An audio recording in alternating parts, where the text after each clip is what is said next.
everybody. Welcome back to CI Diaries, and today we are going to talk about everybody's favorite topic, assessment. Woo. Kristy, are you excited? I am so excited. Honestly, I personally love assessment. I'm one of those people. I do I'm a as weirdo. well. Yeah. So we're going to break down for you a bunch of different topics into small bite-sized chunks. We want to talk about the three modes of communication: interpretive, interpersonal, and presentational. We want to talk about the skills: reading, writing, listening, and speaking. And we want to talk about when do you bust out the IPA in the classroom. We're not talking about beer, people. Well, maybe. No, that's for after school. Don't bust that out in the classroom. Yes. We don't want to get anyone in trouble. No, wait until 4:30. Is that when teachers start? It's 4:30 somewhere? Yes.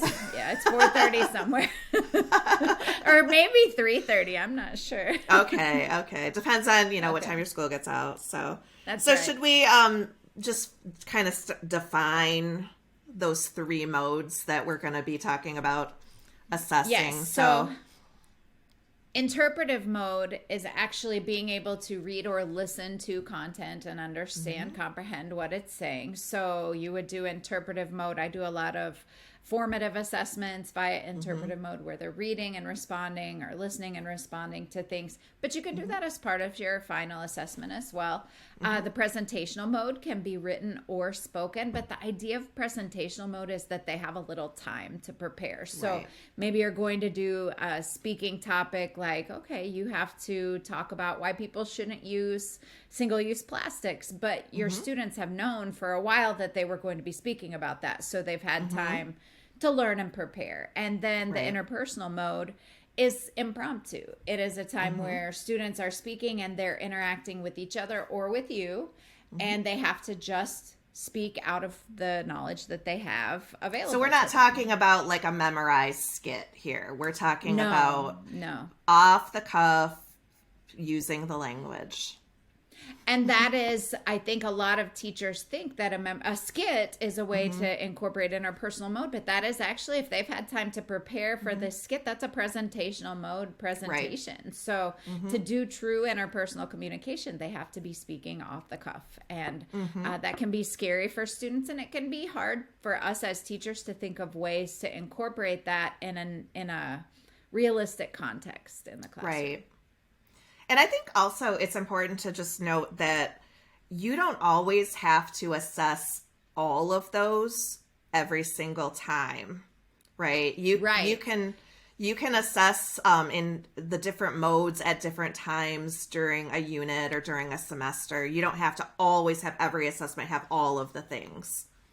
And that's what an IPA is. An IPA is a way to test all three of those modes in the context of the same assessment. So let's go back to the single-use plastics. Maybe I have students watch a video and then respond to questions about that topic. I have them speak and give a 2-minute presentation about why people shouldn't, and then I have them do a blog post on their blog. So, or instead of speaking for 2 minutes, have an interpersonal conversation with each other about how why they shouldn't use single-use plastics. So maybe a whole class discussion or just small group discussions.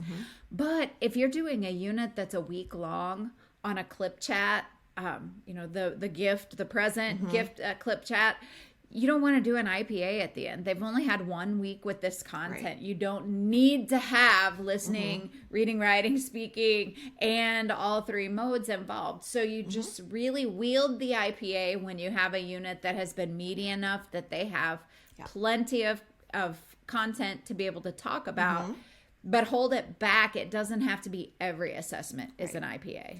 And they're going to need to be familiar with those various styles of assessment that they're going to come across on the IPA. Like if you're asking them to write a blog post for the first time on their assessment and they've never had to do any writing prior to that, I mean, that's not okay. Refer back to our episode on planning. Yes.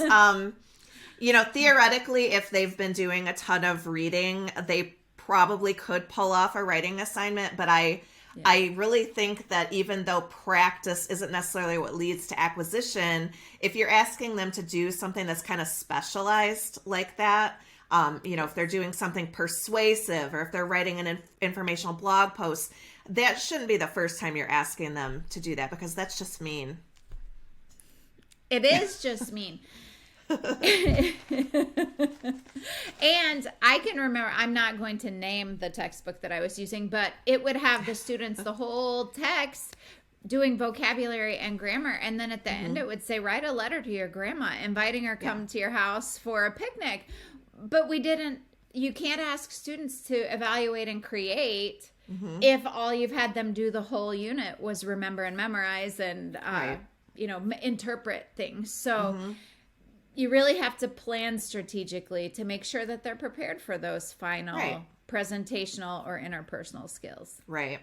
And I think too, like, just as you're going through your unit, you're breaking down those skills. Maybe you're going to do like a write and discuss together with the class. Yes. And then maybe a week later, maybe you're going to ask them to write a paragraph kind of off the cuff about something they've been learning about.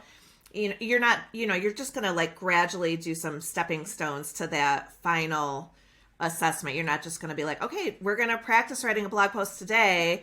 And then next week, okay, now you're getting a summative assessment. You're going to write another blog post. It should be very, working your way up to it.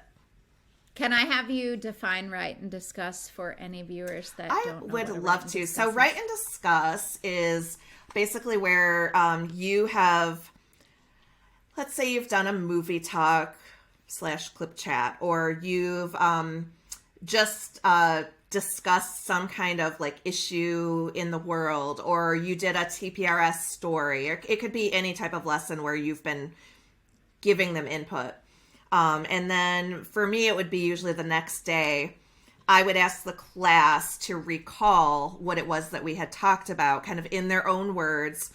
And I would write it as they were giving me the information. I'm writing it down so that they can see it. And then they're also copying it down at the same time. So it's really like a group think type of exercise where we're kind of all talking and all writing at the same time.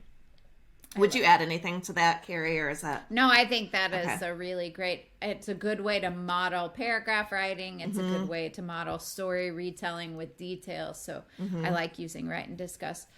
So let's break down, how would a teacher do maybe an interpretive mode, formative or summative assessment of listening and reading? We'll just break down the three modes and we'll look at ways that they could do that, and maybe even suggest, if it is a big unit, how that could work in as part of an IPA.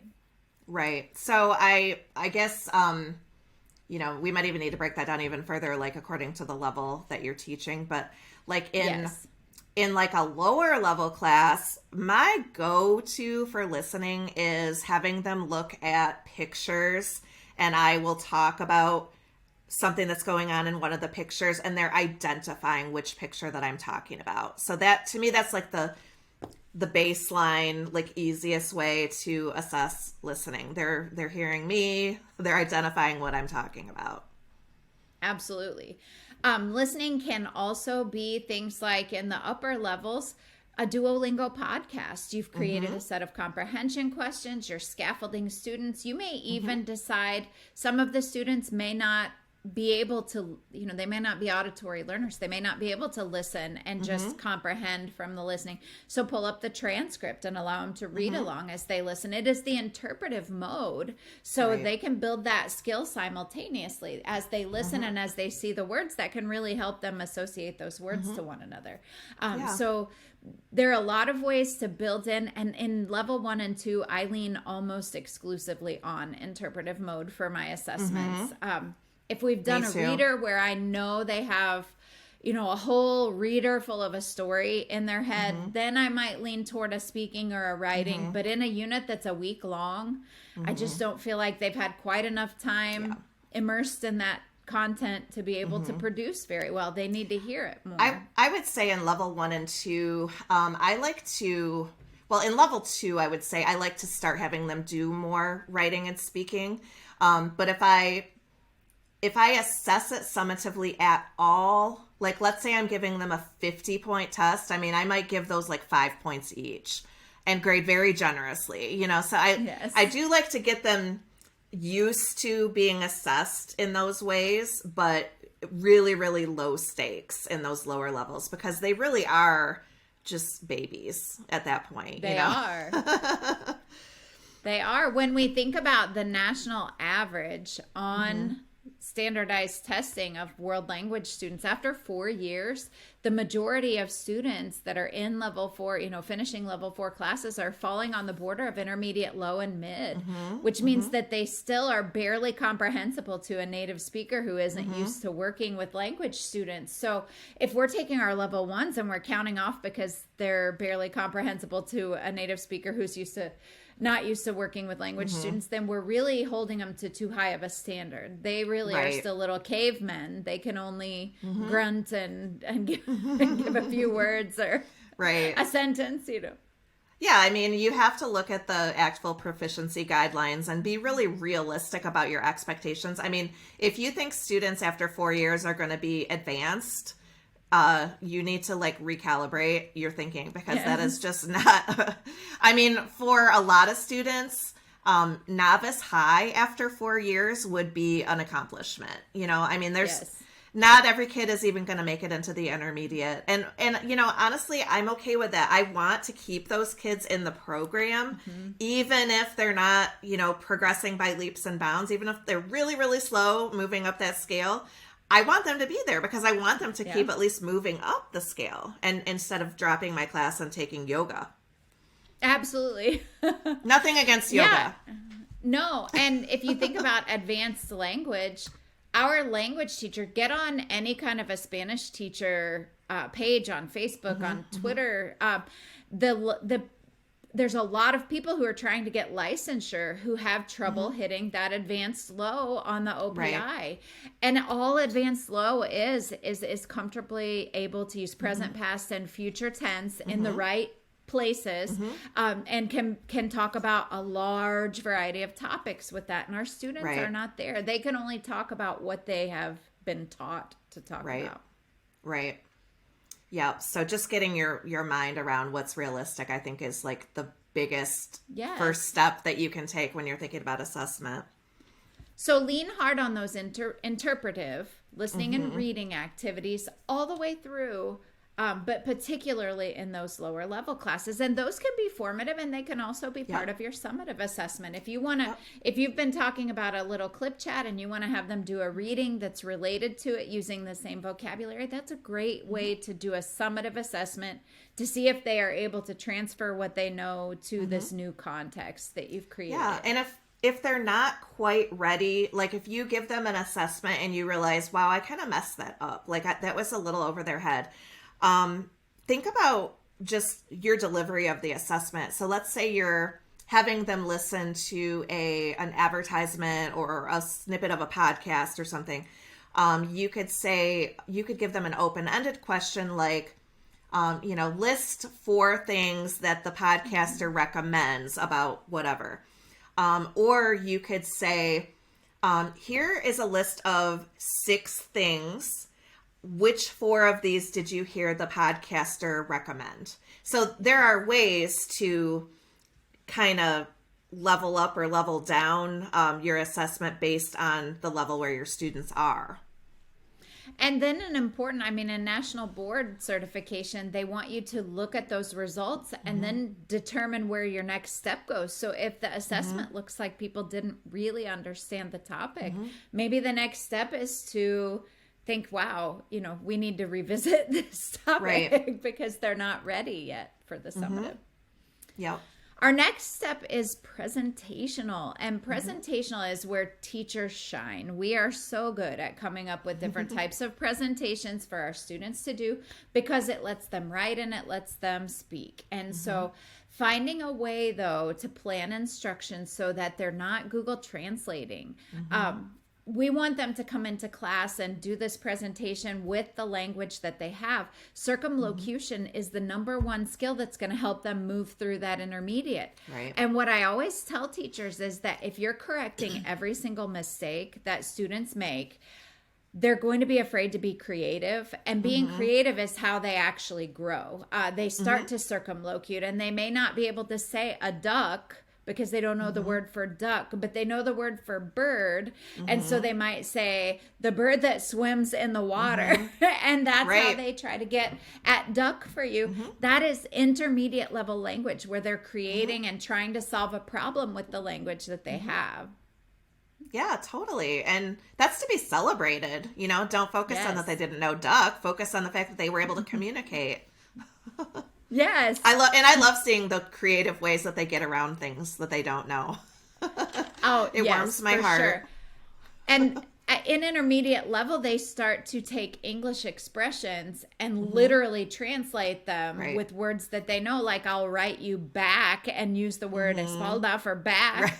But they're trying to make it sound like their normal, natural English language. And so we embrace that and we say, wow, that was a really creative way to try and say something extra.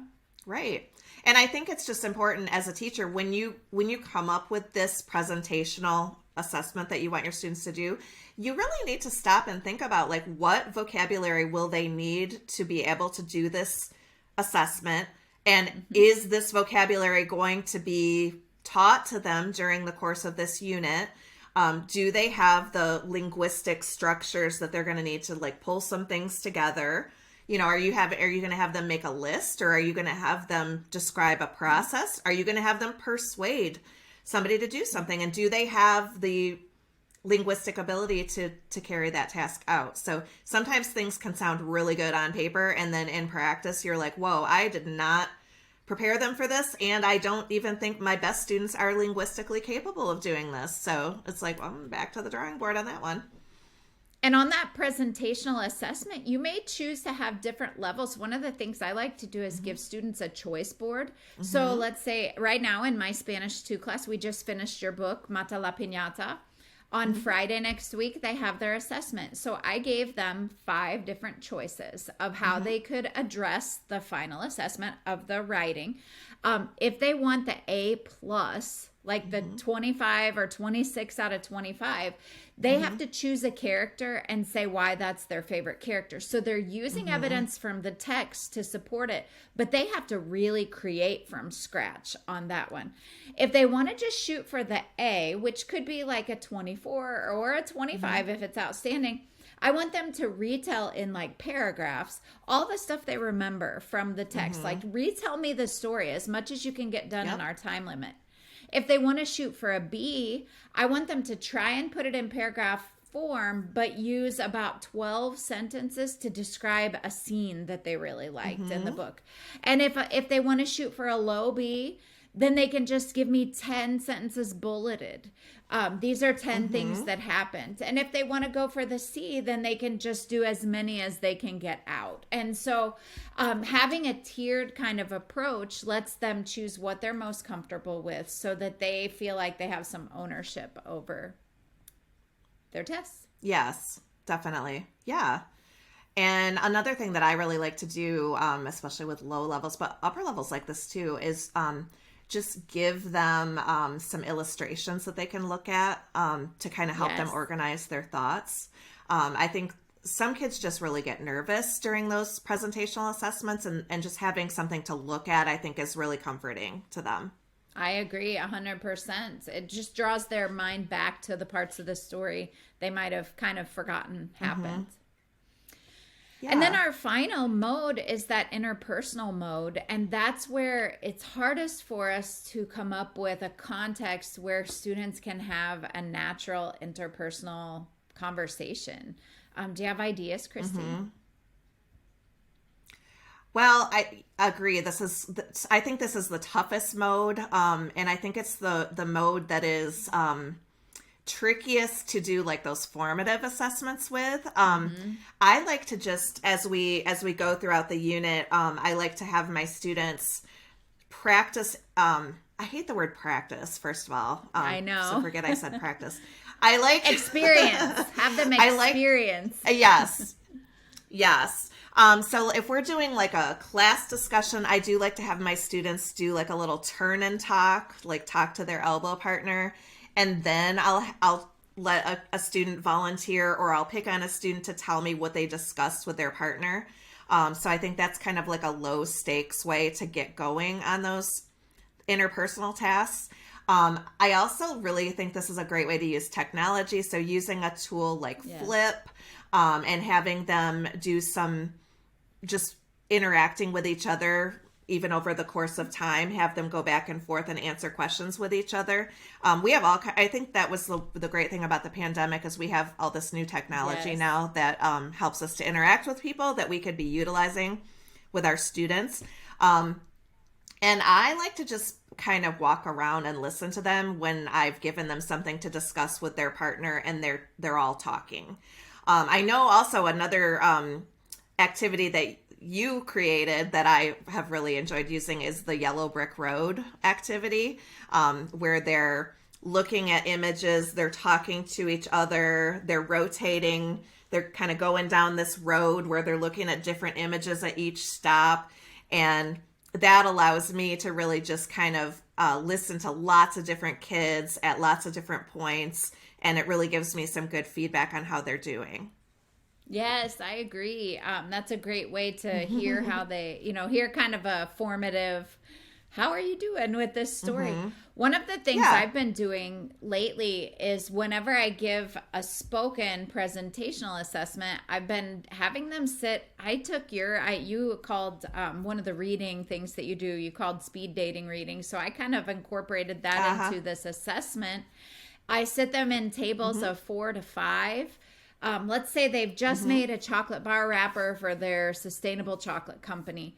First, they tell their group mates. The presentation is that they're going to spend 2 minutes telling their group mates everything there is to know about this chocolate that they've created.